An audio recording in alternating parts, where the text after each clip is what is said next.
జిల్లాల రౌండప్ ఒకసారి చూద్దాం.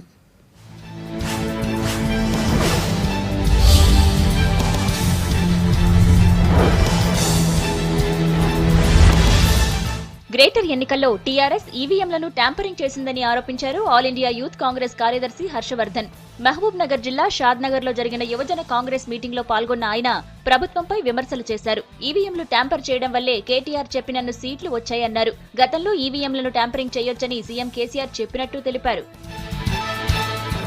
అక్రమంగా తరలిస్తున్న రేషన్ బియ్యాన్ని పట్టుకున్నారు అధికారులు.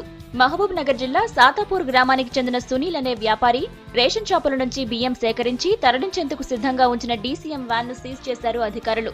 85 క్వింటాళ్ల రేషన్ బియ్యాన్ని స్వాధీనం చేసుకున్నారు అధికారులు. నల్లగొండ జిల్లా యాదగిరిగుట్ట గండి చెరువులో మిషన్ కాకతీయ పనులను ప్రారంభించారు ప్రభుత్వ విప్ గొంగుడి సునీత. యాదాద్రి అభివృద్ధిలో భాగంగానే గండి చెరువును మినీ ట్యాంక్ బండిగా మారుస్తామని సీఎం కేసీఆర్ హామీ ఇచ్చినట్టు తెలిపారు. 1,25,00,000తో చెరువు పూడికతీత పనులు పూర్తి చేసి లైటింగ్, బోటింగ్ సౌకర్యాలు కల్పిస్తామన్నారు.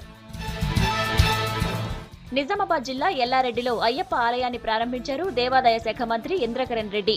నియోజకవర్గంలోని అయ్యప్ప భక్తులు ఈ ఆలయాన్ని నిర్మించారు. ఆలయ ప్రారంభోత్సవానికి హంపి పీఠాధిపతి విరూపాక్షానంద స్వామి హాజరయ్యారు. సీఎం కేసీఆర్ చొరవతోనే కేరళలో అయ్యప్ప భక్తుల కోసం స్థలం కేటాయించినట్టు గుర్తు చేశారు. నిజామాబాద్ లో ఆందోళనకు దిగారు బీడీ కార్మికులు. బీడీ కట్టెలపై ఆరోగ్య హెచ్చరిక బొమ్మ గుర్తు జీవోను రద్దు చేయాలని డిచ్పల్లి తహసీల్దార్ ఆఫీసును ముట్టడించారు. బీడీ కార్మికులకు ప్రభుత్వం మరొక ఉపాధిని కల్పించే వరకు బీడీ పరిశ్రమపై కేంద్ర ప్రభుత్వం ఎలాంటి ఆంక్షలు విధించొద్దన్నారు.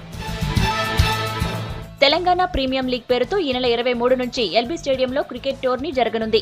ఈ పోటీలకు సంబంధించిన వివరాలను తెలియజేశారు నిజామాబాద్ నైజామ్స్ ఫ్రాంచైజ్ ఓనర్ విజయ్. గ్రామీణ ప్రాంతాల్లోని క్రీడాకారులకు అవకాశం కల్పించేందుకు నైజామ్స్ పేరుతో టీంను ఏర్పాటు చేసినట్టు తెలిపారు.